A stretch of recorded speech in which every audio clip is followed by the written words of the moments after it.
อนอบน้อมต่อพระรัตนตรัยแก้วเจ้าสามประการน้อมเอาคุณพระพุทธเจ้าคุณพระธรรมเจ้าคุณพระสังฆเจ้าคุณพระอรหันตเจ้าอริยสงฆ์เจ้าจุตนจุองค์ได้เมตตาแผ่ปารมีมาเป็นนวโลกุตรธรรมปกเกล้าเกษา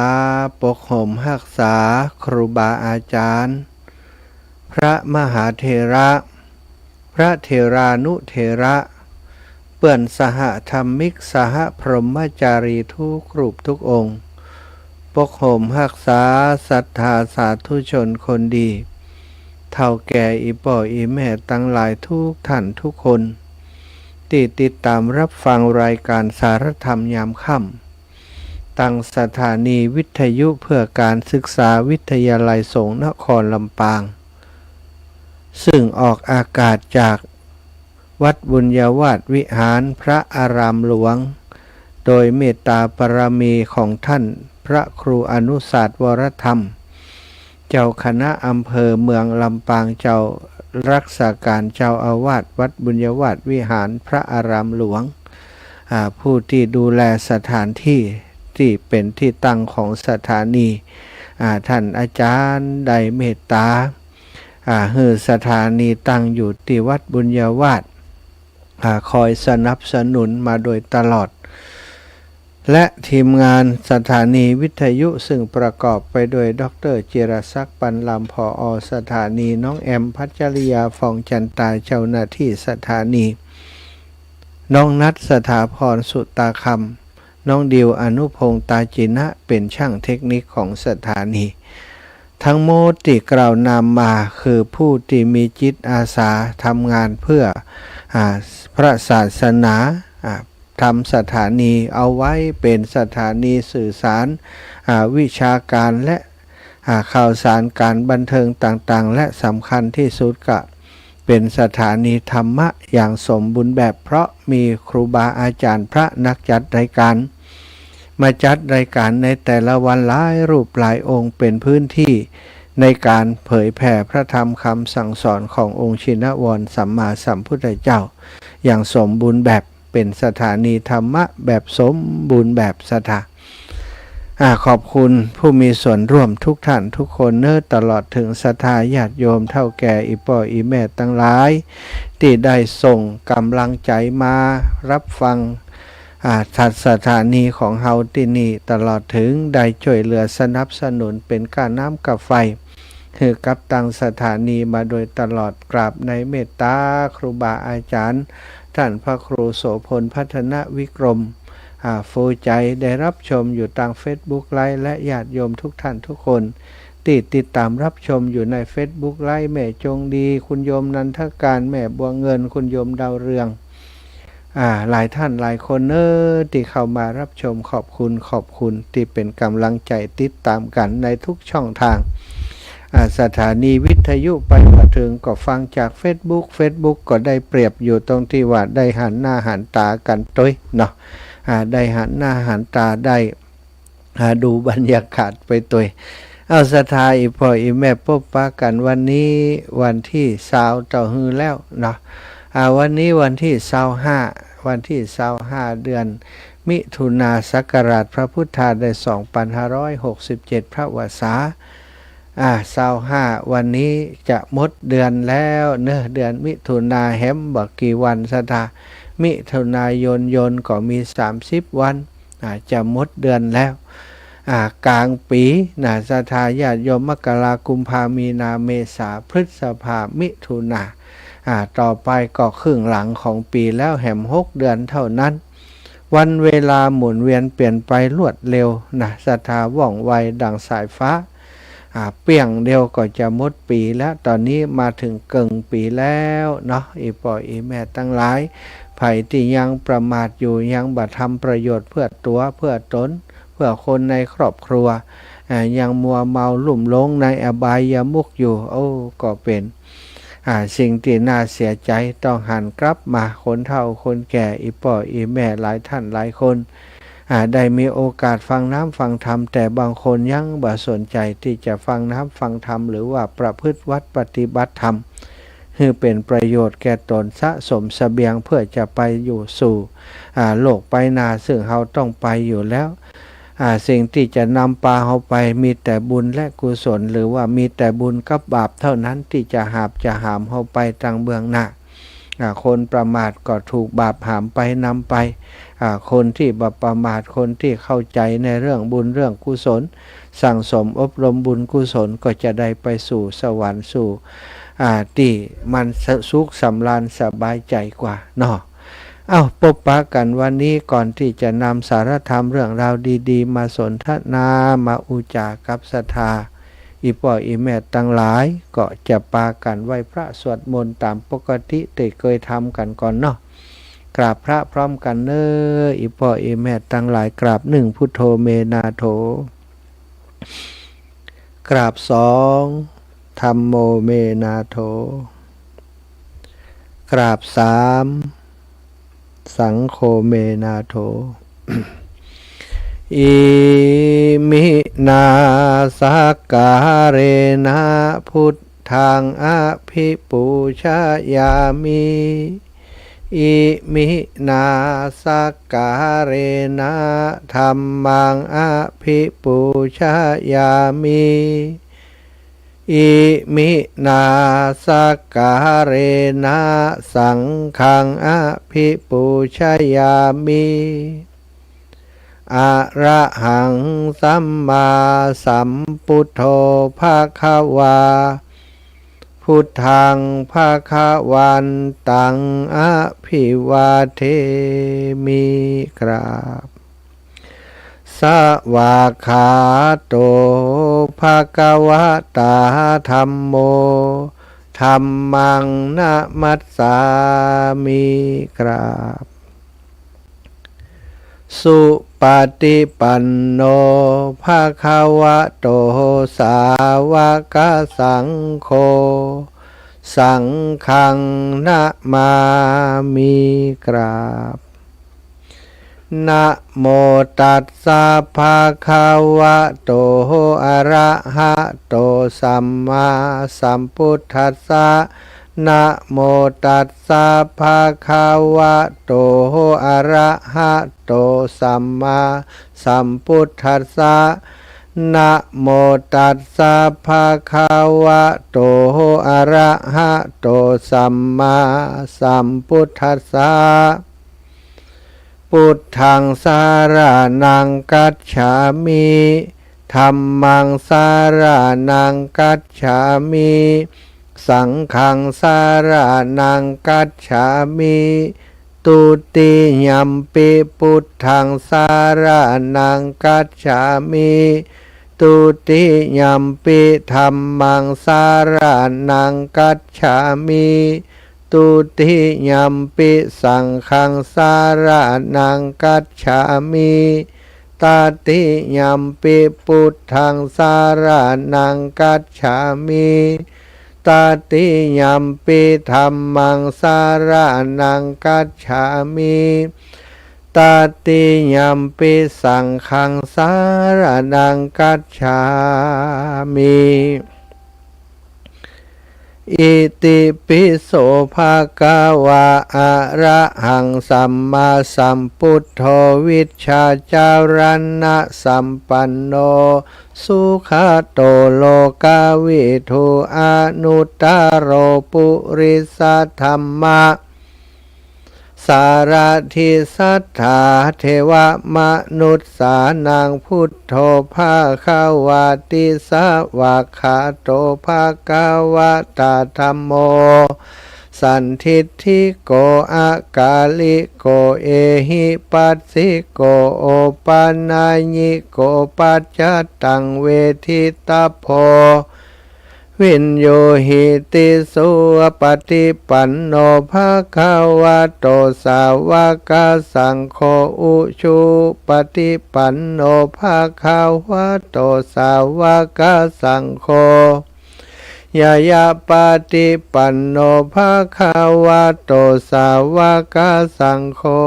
สามิจิปฏิปันโนภะคะวะโตสาวกสังโฆยะทิทางจัตตาริปุริสายุคานิ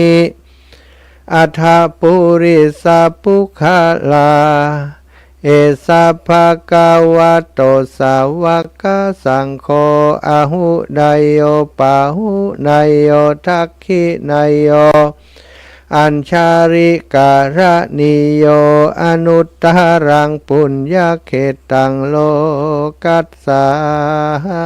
ติกราบพระพร้อมกันอีกครั้งหนึ่งกราบหนึ่งพูดทางวารันตังสิรสานะมามิกราบสองธรรมังวารันตังสิรสานะมามิกราบสามสังฆังวรันตังสิรสานะมามิศรัทธาญาติโยมเท่าแก่อีพ่ออีแม่ตั้งหลายทุกท่านทุกคนติดตามรับฟังรายการสารธรรมยามค่ำอยู่ในขณะนี้ในเวลานี้ก็ขอขอบคุณอีกครั้งหนึ่งนะสำหรับทุกท่านทุกคนที่ได้ร่วมโดยช่วยการสนับสนุนกิจกรรมการกิจกรรมธรรมยาตราเพื่อการศึกษาช่วยเหลือโรงเรียนขนาดเล็กที่อาตมาภาพได้ดำเนินการได้เดินธุดงค์เพื่อการศึกษาตั้งแต่เดือนพฤษภาเดือนก่อนปูนนาสถาเดือนก่อนเดือนพฤษภาเมื่อวันที่1เดือนพฤษภาช่วงอากาศร้อนฝนยังบัดตกอากาศร้อนนักหนาแต่ว่าจำเป็นต้องไปเดินก็ไปเดินที่ภาคอีสานภาคคุนสารนครพนมอำเภอพระธาตุพนมเลาะริมโขงเลาะลำโขงมาจนมาถึงจังหวัดเชียงใหม่เฮาผ่านหลายจังหวัดสถานครพนมสกลนครอุดรธานีขอนแก่นเพชรบูรณ์เพชรบูรณ์แล้วก็เข้ามายังสุโขทัยยังพิษณุโลกสุโขทัยเข้าลำปางเข้าลำปูนพดเชียงใหม่ใจเวลาอยู่เดือนป่ายถึงพระธาตุดอยสุเทพสถานแล้วก็ใจเวลาแหมเกือบเดือนเกือบเดือนก็คือแหมเช้า2 วัน มาถึงจังหวัดลำปางถึงวัดบรรพตสถิตพี่น้องศรัทธาจากต่างจังหวัดนัดหมายกันจะมาพ่องกับติดงานต่างจังหวัดนี้หลายส่วนใหญ่ก็จะได้โอนปัจจัยมาเหีย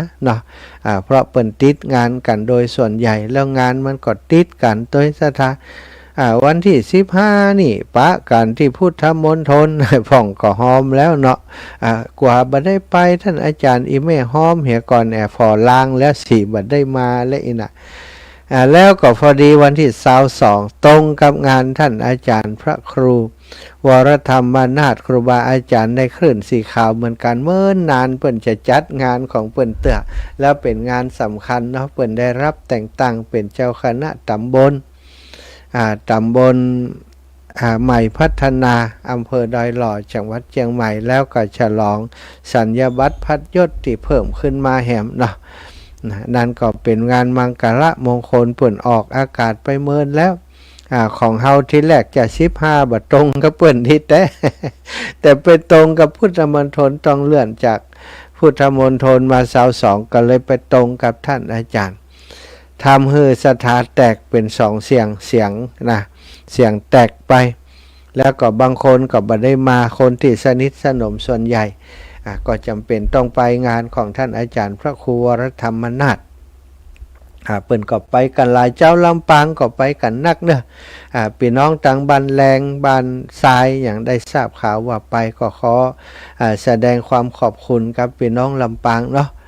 ถือว่าไปเป็นตัวแทนคนลำปางไปร่วมงานที่วัดหนองเหียงของท่านอาจารย์พระครูวรธรรมนาถโดยอาตมาภาพนี้ก็เสียดายบัดได้ไปรับใจครูบาอาจารย์เพิ่นก็ช่วยงานช่วยการอาตมาโดยตลอดเหมือนกันนะสถาแต่ก็ยังว่านะมันตรงกันเนาะเปิ้นก็มาหาอาตมาบัดได้อาตมาก็ไปหาเปิ้นบัดได้เหมือนกันส่งใจไปมาหากันก็เกิดว่าที่ลำปางนี่คงบ่มีคนละเพราะอย่างคืดอย่างอ่านก็เพราะว่า1งานมันตรงกัน2งานของอาตมานี่ค่อนข้างจะถ้าบ่ใจคนสนิทสนมกันคนแต่บ่ฮักกันแต่คงบ่มาเนี่ยก็คิดว่าคงจะบ่ถึง100โดยซ้ำไปนะในจิตเจตนาจิตใจที่ขึ้นไปเนี่ยประมาณการว่าคงประมาณนักเพราะว่าเท่าที่ชัดรายการไปก็ฟังว่าสีประมาณหลายบหารไผ่โทรมาอยู่โอ้พอถึงเวลาสถาญาติโยมอย่างตีปบปากันวันที่22ตีปล่อยแม่มาก็จะหันเนาะว่าโอ้คนมากันแน่นขันฮัดแต่นะเพราะสถานที่ของเฮาคับแคบไปเลยตินากุติติอาตมาอยู่ตลอดถึงศาลาหอประชุมนะซึ่งบรรจุคนได้ประมาณ 3-500 คนวันนั้นก็แน่นขันฮัดไปโดยศรัทธาสาธุชนคนดีทั้งหลายมีหลายคนวันนี้ไลน์มาเนาะสนทนากันทางช่องแชททางไลน์บอกว่าโอ้อีแม่ขอโทษขออภัยเนอะท่านอาจารย์วันนั้นอีแม่บ่ได้ตักท่านอาจารย์เลยกับก็บ่ได้บอกท่านอาจารย์ว่ากรรมนี้ควรจะเป็นอาตมามากกว่าศรัทธาญาติโยมว่าขอโทษขออภัยที่บ่ได้ตักตายกับอีแม่บ่ได้ได้จาสนทนากันเป็นการส่วนตัวกับหลายๆท่านหลายๆคนแต่อีพ่ออีแม่ทั้งหลายก็คงจะเข้าใจเนาะว่างานอย่างเฮาเป็นแม่งานมันยังก็ดียะอย่างก็ดีทำหมดแล้วก็คนก็มาเยอะมาหลายการที่จะฮือทักทายโดยทั่วถึงกันทุกท่านทุกคนเหมือนปกติที่พอมีคนนักมันก็ทำบ่ได้ใจนี่ก็เสี่ยงเตี่ยสตาบางเตี่ยหันกันแวบโอ้อีแม่กะกำลังจะปั่นปอนโอ้คนนั้นแทรกมาโอ้คนนี้กะคนนั้นกะปั่นปอนทะลุเอาก็มีสัพพิติโยวิวัตชันทุไปบ่ได้คิตนาเฮศรัทธาญาติโยมไปเลยก็มีศรัทธาทั้งหลายถือว่าวันนี้ก็นึกย้อนหลังไปเนื่องจากมีศรัทธาญาติโยมเปิ่นขอโทษมาจริงๆแล้วบ่จำเป็นต้องขอโทษอาตมาต่างหากที่จะต้องขอโทษอีพ่ออีแม่ทั้งหลายเนอะทุกหมู่บ้านทุกพื้นที่ทุกตำบลทุกอำเภอที่เดินทางมาขอให้ท่านได้รับทราบว่าถ้าบ่มีญาติโยมทั้งหลายเท่าแก่ทั้งหลายอาตมาก็จะบ่มีกำลังใจเหมือนกันแหละเนาะเดินทางไปก็หวังว่าการเดินทางครั้งนี้จะประสบความสำเร็จโดยจะมีศรัทธาญาติโยมมาร่วมบุญร่วมกุศลมาทานพระป่าด้วยกันกลัวว่ามีภัยมาศรัทธาบอกตรงๆว่ากลัวเหมือนกันเพราะงานอย่างนั้นถ้าบ่ฮักกันจริงคงบ่มาเพราะมันต้องมีการใช้จ่ายหลายอย่างหลายประการโดยเฉพาะคนเฒ่าคนแก่ก็ไม่จะมาได้ง่ายๆถ้าเบาเมารถเมาล่าหรือว่าลูกหลานบ่มาส่งก็ตึงบ่ได้มาแต่สิ่งที่หันวันนั้นมันทำให้ความเหนื่อยอ่อนมันหายไปหมดสถาคนมารักมาหลายปัจจัยที่แรกก็คิดว่าจะได้สัก 4-5 หมื่นนักที่สุดสัก 8-9 หมื่นเนาะคิดคำนวณพอแล้วนะคิดว่าประมาณเนี้ยแต่สุดท้ายเนาะก็เป็นสิ่งที่มีความเหนือความขาดหมายอยู่หลายอย่างหลายประการได้ปัจจัยอยู่ 172,843 ในวันที่22แล้วก็วันที่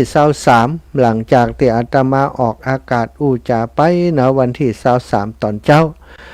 ไปออกอากาศที่เชียงใหม่ที่วัดปากตางเจริญตี4ถึงตี5กึ่งก่อนจะจบรายการมีโยมแม่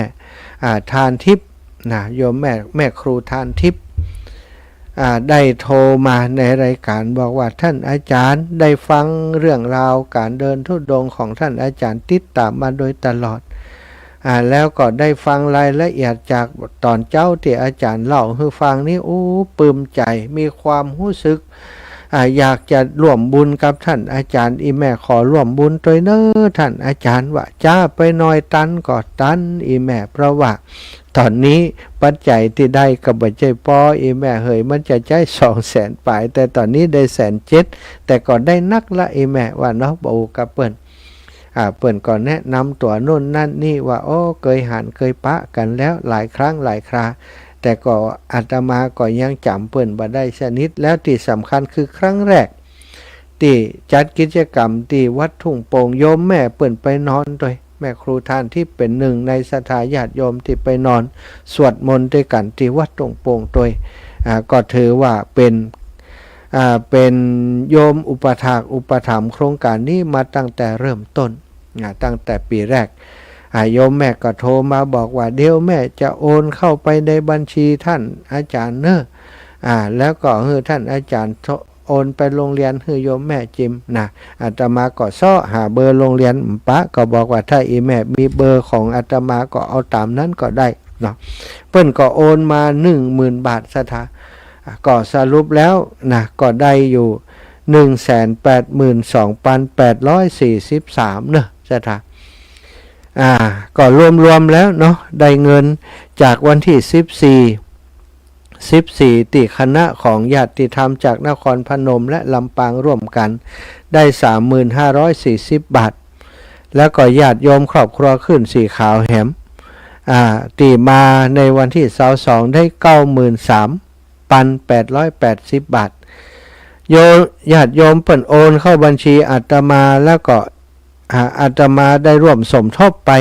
กับยอดที่ญาติโยมเปิ่นโอนมานี้34,138 บาทเนาะใจเงินส่วนตัวสมทบไปตัวแหมแล้วก็มียอดที่เปิ่นโอนผ่านบัญชีของโรงเรียนทุ่งโป่งเป็นเงินอีกจำนวน 14,285 บาทรวมกับ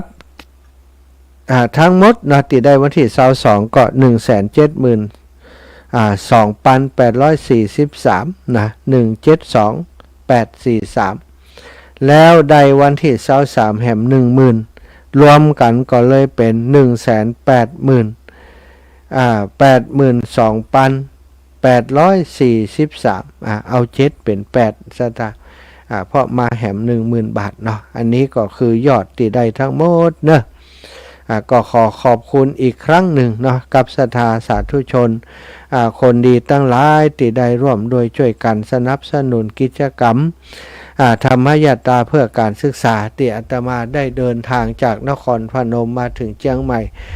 อันนี้ศรัทธาญาติโยมบุญกุศลมีจริงเนาะการที่อาตมาไปเดินธุดงค์ก็เพื่อจะเอาบุญมาแลกเปลี่ยนคือศรัทธาญาติโยมตัวบุญมาแลกเปลี่ยนอย่างใดก็คือไปเดินธุดงค์ก็สมาทานธุดงค์ปฏิบัติธรรมมาบุญที่อาตมาได้เดินได้ทำกิจกรรมครั้งนี้ก็เพื่อจะเป็นกิจกรรมช่วยเหลือการศึกษาศรัทธาญาติโยมติดตามติหายติหอมทั้งหมดก็เท่ากับว่าได้บุญกับอาตมาไปตัวได้บุญเต่ากันกับอาตมานอกจากเดินแล้วก็หอมตัวนะศรัทธาหอมตัวเปิ่นตัวส่วนตัวที่หอมไป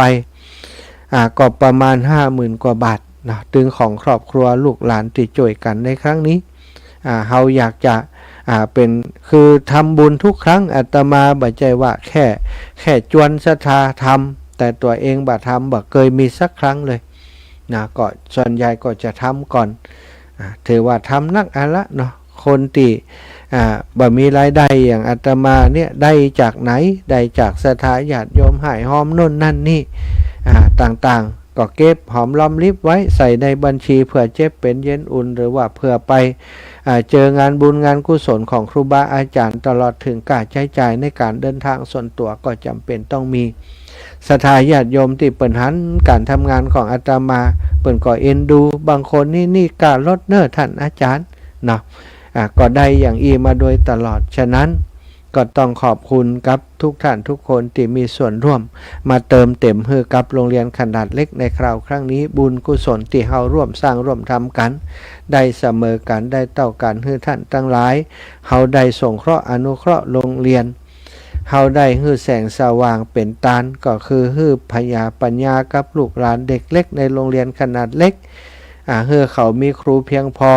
ฮื้อได้ห่ำได้เฮียนฮื้ออ่านออกเขียนได้เกิดพญาปัญญาเกิดความรู้เท่ากับว่าอีปอยอีแม่ได้ฮื้อ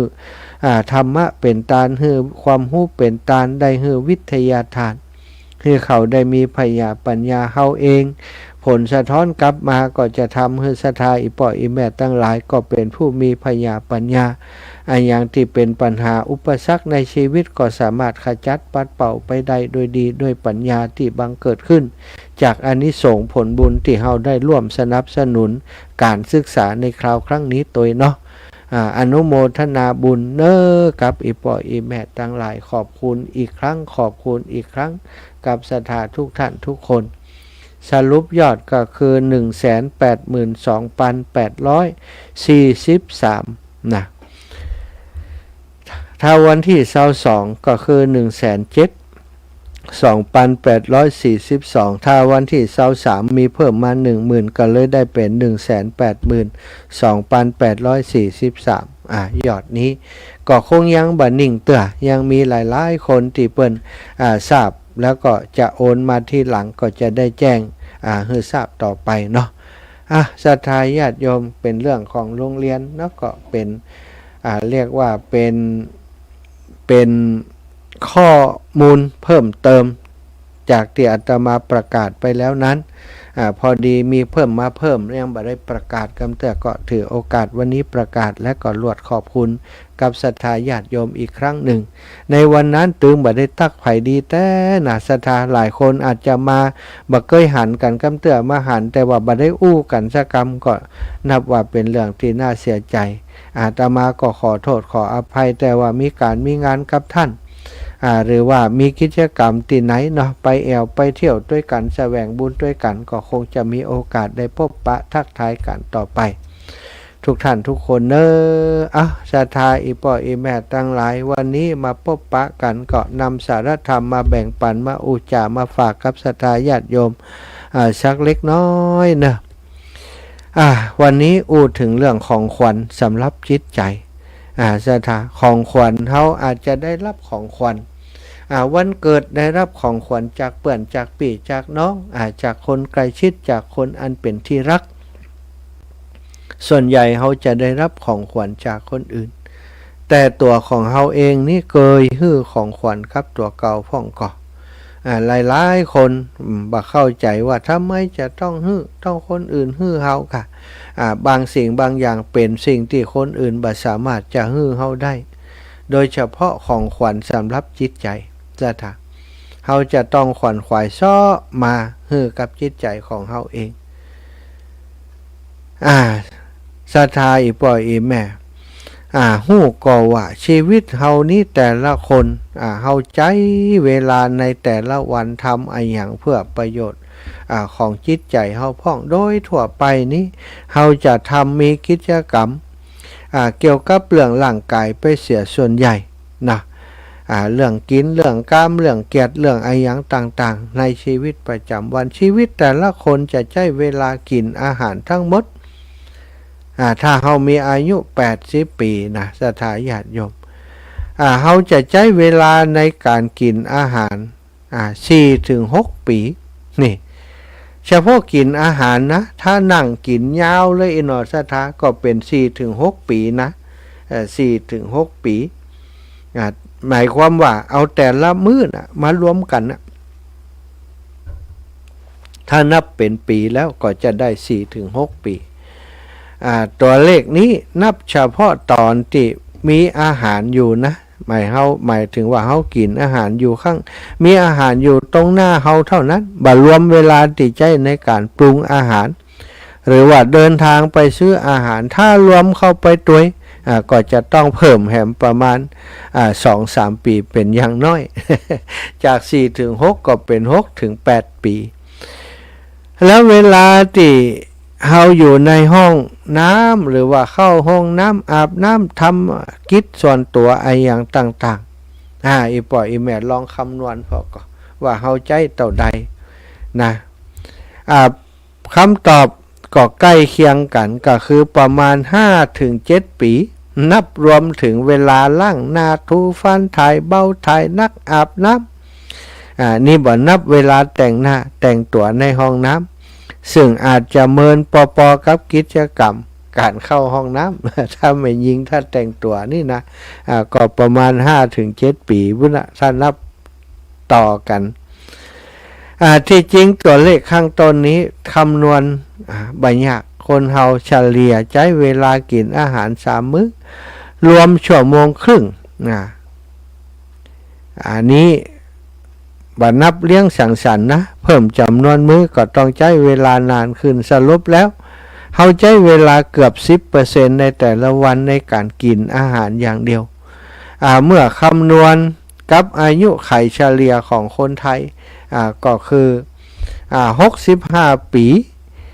ก็จะได้คำตอบข้างต้นที่ว่ามาอันนี้ยังบัดนับเวลานอนเวลาหลับซึ่งชั่วชีวิตที่เฮาจะต้องใช้เวลาทั้งสิ้น22 ปีโดยเฉลี่ยสถานอนนะ22 ปีโดยเฉลี่ยมานึกดูแล้วเฮาเฮือเวลากับร่างกายของเฮากันคนละบ่น้อยเลยซึ่งก็สมควรอยู่เพราะวันๆร่างกายทำงานอย่างสมบุกสมบันเพื่อจะให้เฮาเป็นปกติสุขจึงสมควรได้รับการเอาใจใส่จากเฮาอันนี้คือเรื่องของการเอาใจใส่ตัวเฮาเองนะการกินนี่การเข้าห้องน้ำการยังต่างๆเนี่ยเฮาใช้เวลาไปกับสิ่งหมู่นี้เป็น22 ปีถ้าเฮามีอายุ65 ปีแต่เฮาเคยคิดบางไหมว่าจิตใจของเฮาให้เวลากับจิตใจของเฮาเพียงใดวันแล้ววันเล่าที่จิตใจของเฮาต้องแบกรับอารมณ์ต่างๆนานาที่เกิดขึ้นในระหว่างวันนานาชนิดนะที่เกิดขึ้นและถูกใจความคิด108,000 เรื่องกระทั่งเฮารับบางครั้งบางทีก็เอายังเรื่องราวระหว่างวันนั้นไปฝันต่อไปรับไปฝันต่อเป็นคุ้งเป็นแควเฮาเคยมีเวลาเฮือครับจิตใจของเฮาสักเท่าใดซะทะเฮาเคยมีเวลาเฮือกับจิตใจของเฮาพ่องก่อเช่นหาเวลาให้จิตใจได้พักผ่อนปลดเปลื้องอารมณ์อันนักอึ้งตีนักอยู่ในจิตในใจของเฮาขึ้นปีใหม่แต่ละปีเฮามีของขวัญให้กับไผต่อไผมากมายอีกทั้งยังหาของอร่อยปล้นเปื้อหลังกายจนอิ่มหนำมาทุกปีมาปีนี้เฮามีของขวัญอย่างพ่องที่จะให้แก่จิตใจของเฮาถ้านึกถึงการท่องเที่ยวพักผ่อนนั่นก็เป็นของขวัญที่พอใจได้อยู่แต่แน่ใจได้จะได้ศรัทธาว่าไปแอวแล้วจะได้พักบ่มีเรื่องฉุนเฉียวหรือว่าปวดหัวมาสมทุบทับจิตใจของเฮาเพียงแค่ออกรถยังบ่ทันถึงที่หมายเลย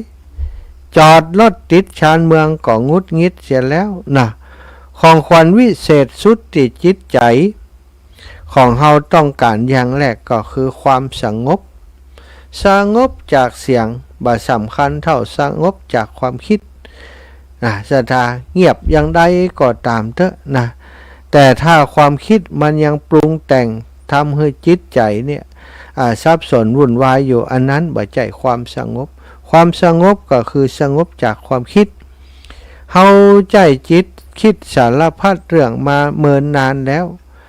ควรให้จิตใจได้พักผ่อนและมีเวลาปลดปล่อยจากความคิดเสียพ่องบางคณะเดียวกันก็ใจโอกาสที่จะปลดเปลื้องอารมณ์ต่างๆออกไปจากจิตใจอย่าให้จิตแบกรับจนเมื่อยล้าเพราะว่าถ้ามันเมื่อยล้าจิตใจเฮามันก็จะบ่มีกำลังในการที่จะสร้างสรรค์ชีวิตที่จะอยู่ต่อไปอย่างมีความสุขศรัทธาแต่ละวันเฮาน่าจะหาเวลาอย่างน้อยสัก10 นาที เพื่อจะปล่อยวางความคิดและปลดเปลื้องอารมณ์ออกไปจากจิตใจโดยการให้จิตใจของเฮาพักผ่อนแนบสนิทกับลมหายใจหายใจเข้าไปถึงไหนจิตก็คลอเคลียตามไปถึงที่นั่นหายใจออกไปเมื่อใดจิตก็อยู่เคียงคู่กับลมหายใจที่ออกไปตัวเช่นกันวิธีนี้และศรัทธาญาติโยมที่ลมหายใจจะบันดาลความสงบคือแก่จิตใจของเฮาเมื่อความสงบเกิดขึ้นความสุขก็จะตามมาอย่างที่จะบำรุงเลี้ยงจิตใจให้อิ่มเอิบได้ดีเท่ากับความสุขสงบภายในเป็นบ่มีของขวัญประการต่อมาสำหรับจิตใจของเฮาก็คือความฮักที่เรียกว่าความเมตตาทำให้จิตใจของคนเฮานุ่มนวลเป็นดังน้ำชะโลมใจให้หายกระด้างทั้งยังดับความเร่าร้อนได้อย่างวิเศษถ้าอย่าอยู่อย่างโดดเดี่ยวอ้างว้างลองมาปลูกเมตตาขึ้นในใจให้เกิดความรักในภัยสักคนในสัตว์สักสิ่งสักอย่างถ้ายังฮักคนบ่ได้ก็ลองฮักสัตว์สักตัวต้นไม้สักต้นสองต้นบ่เมินนานเขาจะตื่นมาพบเช้าวันใหม่ที่สดใสงดงามกว่าเดิมถ้าฮักไผ่อยู่แล้วก็ลองขยายความฮักไปยังคนที่เฮาขุนเคืองรังเกียจบางครั้งบางทีที่เฮารังเกียจไผ่ขุนเคืองกับไผ่ลองขยายความเมตตาไปถึงเขาพ่ออย่างน้อยก็ลองแผ่ความปรารถนาดีไปให้แก่เขาในใจใหม่ๆคงจะทำได้ยากแต่ว่าลองทำสัก 3-4 ครั้งความเปลี่ยนแปลงจะบังเกิดขึ้นบ่ใจกับเขานะแต่เกิดขึ้นกับเฮาจะทุกข์น้อยลงเพราะไฟโทสะจะค่อยๆสงบลงความเย็นจะค่อยๆมาปกคลุมจิตใจอันนั้นเป็นเพราะอานุภาพแห่งความรักความเมตตาถึงจะทำใจรักศัตรูได้ยากแต่อย่างน้อยก็ควรฮักตัวเองเหี่ยพ่องฮักตัวเองโดยการให้ความโกรธความเกลียดมันน้อยลงไปเพราะยิ่งโกรธเกลียดคนอื่นมากเท่าใดอยากทำร้ายเขามากเท่าใดใจเฮานั้นแหละติเตรียมใหม่ก่อนที่จะไปเผาคนอื่นอย่าทำร้ายจิตใจตัวเองด้วยการเอาความโกรธความเกลียดมาเผาลนจิตใจเลยศรัทธาทั้งหลายนั่นบ่ใจการฮักตัวเองโกรธคนอื่นนี่เหมือนกับจังตัวเก่าเหมือนกันนะเพราะความเกิดมันโกรธมันเกิดที่ใจเฮามันเผาล้นจิตใจเฮาลูกถ้าโกรธคนอื่นแล้วก็บ่ใจการฮักตัวเองแม้แต่น้อยจะฮักตัวเองก็ต้องเติมความเมตตาลงไปในใจให้นักปลูกเมตตาในใจมากเท่าใดความสงบร่มเย็นก็จะบังเกิดขึ้นในใจมากเท่านั้นในทำนองเดียวกันถ้าทำใจให้สงบได้ความเมตตาก็เกิดขึ้นได้บ่ยากความสงบใจก็คือน้ำที่รินรสเมตตาให้เจริญงอกงามเมตตาก็จะค่อยแผ่เงาให้เกิดความสงบเย็นขึ้นภายในปราศจากซึ่งความสงบและเมตตาใจเฮาก็อยากจะเป็นสุขได้ฉะนั้นศรัทธาอีป่ออีแม่ตั้งหลายวันนี้เอาของขวัญมาฝากให้กับจิตใจของศรัทธาญาติโยมตั้งหลายเนอะวันนี้ไผยังบ่ได้ฮื้อรางวัลแก่จิตใจของตัวเก่าก็เริ่มมาฮื้อกันเริ่มมารดน้ำพรวนดินให้กับจิตใจของตัวเฮาหาความสงบให้กับจิตใจความสงบจิตใจได้จากไหนศรัทธาได้จากการที่เฮาตามหูตามดูจิตใจหายใจเข้าก็หูหายใจออกก็หูเรียกว่าการทำสมาธิหรือว่าการปฏิบัติสมถกรรมฐานฝึกฝนถ้าเฮาฝึกฝนหาความสงบแต่บ่อยเข้าจิตใจที่สงบเย็นมันก็จะเกิดความฮักความเมตตาขึ้นนะศรัทธา ความฮักความเมตตาก็จะทำให้เฮายิ่งเพิ่มพูนความสงบในจิตในใจเฮานักขึ้นอันนี้ถึงจะเป็นรางวัลของชีวิตที่แท้จริงถ้าบะอันแล้วโอ้ศรัทธาญาติโยมรางวัลแต่ร่างกายแต่จิตใจนี้พบแต่ความทุกข์ความเดือดร้อนอยู่ทุกวันทุกวันในเมื่อจิตใจทุกข์ร่างกายมันก็จะเป็นทุกข์ไปด้วย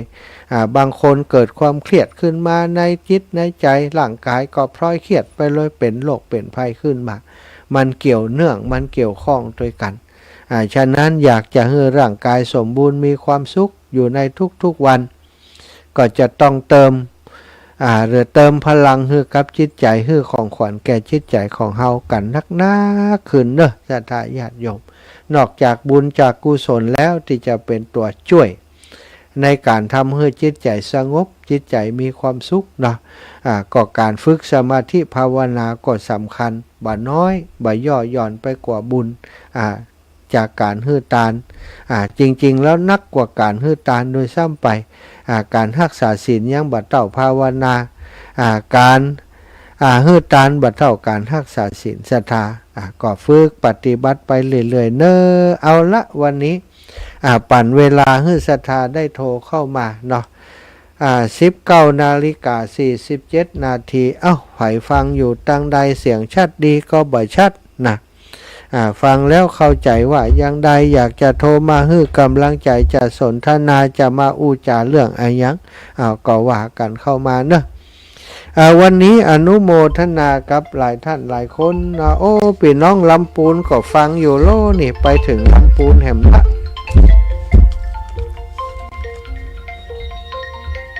เจริญปอนแม่เพนนะลำปูนนมัสการเจ้ายังอันนี้ยังมันพักผ่อนยังพอหรือยังเจ้าก็ใช่ได้แล้ว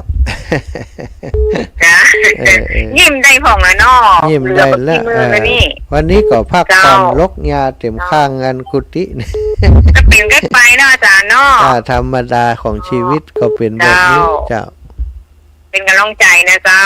เจ้าก็เป็นกำลังใจให้แม่เพนสาธุเจ้าสาธุเจ้าสาธุเจ้าเจริญปอนแม่กาบแก้วสีอินแก้วไฟซาเจ้าท่านอาจารย์เจ้าวันนี้ได้รางวัลชีวิตจากท่านอาจารย์มากมายเลยเจ้าโอ้เหรอได้อะไรมั่งก็ได้อะไรก็กันเขาจ้างเฮาจ้างเขาตอบก็คิดใจเฮาก็ขุนโม่เลยเนาะท่านอาจารย์เนาะเจ้าแม่นได้วันนี้เฮาเมตตาเขาเจ้าความยังโยมแม่ก็เมตตาเข้าไปเนาะเจ้ามีวิธีเดียวติเจ้ามีวิธีเดียวเฮาต้องไปวางยังเขาเมตตาเขาเองเฮาเกตไปเขาโคตรต่อเข้าไปคิดใจเฮาก็นะโคตรไปจิตๆนะเจ้าเผาใจตัวเก่ามันฮ้อนเนาะว่ายังเขาว่าต่อไปก็ใจเขาก็ห่วงเขาติ้นตุกนะเจ้าท่านอาจารย์ใช่สาธุวันนี้สาธุนี่สารธรรมถูกใจเจ้าสาธุนะสาธุเปลี่ยนชีวิตเอาไปติ๊กๆเนาะท่านอาจารย์เนาะเจ้าดีแล้วแม่ดีแล้วสาธุเจ้าทั้งฟ้าสุขภาพรับดีนอนดีได้ฟันดีได้180,000นะเจ้าแม่180,000ละน้อยเดียวเจ้าสาธุนะแม่เนอสาธุแฟนพันธุ์แท้มาแล้วนมัสการครับผมแฟนพันธุ์แท้ครับแฟนพันธุ์แท้จากเชียงใหม่โอ้ผมฟังตลอดเลยครับหน่อมาขาดสายตาเลยครับหน่อฟังบ่ขาดสายตาเลยกะจะว่าพอตั้ง Facebook กะถ้าบ่ขาดสายตานี่เนี่ยกะเนาะโอ้ถ้าท่านออกรายการนี่โหผมฟังขนาดเลยครับเนาะขอบคุณอันนี้แฟนตัวจริงรู้นี่แฟนพันธุ์แท้ตัวจริงกะครับเนาะสาธุขอบคุณนะจะเปลี่ยนสมากำลังใจนะครับครับผมเจริญปอนโยมแม่ศรีธรป่าไผ่จ้าสวัสดีเจ้าจ้า เจ้าสวัสดีเจ้าเหมือนกัน อยู่สบายเนาะไปเดียวดีเนาะ สบายดีแม่เจ้ามาถึงวัดถึงวานแล้ว พักผ่อนแล้วกะได้พักผ่อนล่ะ ได้พักผ่อนหลายยกแล้ว อยู่เดี๋ยวนี้กินข้าวลำแล้วยัง โอ้ก่อนล้ำถึงวันเนี่ยวันปุกลุกนี่ว่าว่าแม่กับหมาเนี่ยเดี๋ยวไปหันแน่นอนมีอันนั้นแหละก็อย่ามาบันไดเดี๋ยวมีเวลาถึงไปมีเวลาบันไดปีหน้าเนาะปีหน้าไปถึงยังปีหน้าก็ว่าเดี๋ยวนี้วันผูกวันได้3 ปีก็แล้วว่าได้จะไปอีกไปมาจุเถอะไปมาจุเถอะสัตตุเจ้าโทรมาแซวกัน แม่ยายพรร้องวัวแดงเจ้านมัสการเจ้ายายพรเสียงดังฟังชัดดีก่อวัดฝ่ายหินเจ้าจะดังอ่ะจะขึ้นแล้วที่ฟังยายฟังนั่นอาจารย์เนอจะเลินปอนแม่น้อยทาอาสาแม่ฟังอยู่นะเจ้าแม่สบายดีเนาะวันนี้เนาะสบายดีญาติตั้งไม่แก้วตายมันสิกะเนี่ยแก้วใดแก้วโปรแกรมมันเป็นแม่นก็แต่ว่าเป็นคนเป็นกินเหล้านักเป็นโทรมาหาแม่คนแป้วหลัวอีกกินเหล้านักยังว่าเถอะสาธุนะเจ้าแม่เป็นกำลังใจนะบุญรักษาไม่ใจดีด้วยเนอะดีใจกับไม่ใจดีกับโอ้ดีใจก็ว่าใจดีตัววะศรัทธาญาติโยมเนาะพี่น้องตังเชียงใหม่ลำพูนก็ฟังด้วยกันรู้ช่วงจังหวะนี้ตอนหัวค่ำเนาะครูบาอาจารย์ที่เป็นเจ้าของรายการที่จัดตั้งปุ้นเปิ่นอาจจะบ่ได้เข้ารายการกันเลยเกาะสัญญาณจากทางเพศไปเจริญปอนแม่ทองสุขสีที่นิ่วนาดงมาแล้วเจ้าแม่ยังบ่ได้ปีกลำตางแต่เด้อเป็นสาวเชียงใหม่กะเจ้าข้าเจ้าเป็นสาวเชียงใหม่เนาะแม่ไข่ปีกเนี่ยวันที่22นั่นไข่ปีกวันแม่ได้ฟังจากวิทยุตีขึ้นนี่กะพาหินวัดไปหินนี่ก็เจ้าเจ้าหลังแม่ก็ได้เลยไปโดยเปิดวัดตูเจ้านะเจ้าแม่ไปได้เปิดคนหนักคนหลายเนาะเจ้าหนักกันแม่ว่าสาถูกตัวเลยตั้งปุ่นกันดีไปตั้งเพจกันดีไปลงใจไปเจ้าสบายดีกับเจ้าแม่สบายดีเจ้าสบายดีขอบคุณแม่เนอะเศษไว้ให้แม่กินเนอะถ้ามันเหลือก็เอาไว้ให้เนอะถ้ามันเหลือก็ชอบไหมวันนั้นอันทากหลวงใจก็ทากสกรรมได้บ่ฮู้นะหลวงใจเอาไปบ่เอาฮู้ถ้าจะเอาแล้วก็เพิ่นเอาไปปั่นเขาถ้าจะเก็บไว้ละเจ้าแม่สาธุนะสาธุวันนั้นก็บางคนเพิ่นก็เอาเพิ่มไปบอกว่าเอาไปปั่นคนนั้นคนนี้ก็มีอยู่เจริญปอนโยมแม่นวลยอดคำปันเจ้าไว้สาเจ้าแม่ฝนตกพระเจ้าคุณฝนก็ตกเล็กน้อยบัดนักต่อได้แม่ตกแต่ตกวัดตกวันค่ะโอ้ดีกะฝนตกดีแล้วแม่ไปเก็บเมียงวันค่ำนะวันนี้นะโอ้เก็บเมียงแล้วกะเก็บเมียงแล้วกะเจ้าเก็บมันแล้วเนาะแม่ก็ไปวันเนี่ยทำฝนวันค่ำมาเนี่ยโอ้เจ้าระวังเป็นวัดเป็นไอเนอะอันแม่กากจ้องเอาเขาจ้องโจยแกเจ้านะมีความสุขไปทำงานไปเป็นวันนั้นนะแม่ขอเป็นกำลังใจให้ทุกลูกจะได้หายได้หอมมาแล้วก็ได้ละแม่จ้าเป็นวันหน้าวันตาก็จะหอมแหมอยู่เจ้าแม่ จะแม่จึงมาละมาลืม เจ้าสาธุขอบคุณ สาธุเจ้า อ้าวแม่อีกสายหนึ่งแม่วันนาสุริยะรังสีเจริญปอนโยมแม่โยมแม่วันนาโอ้สายลุดไปเหียโยมแม่วันนาโทรมาแหมใหม่ปิกถึงไหนแล้วเจ้าเจริญปอนโยมแม่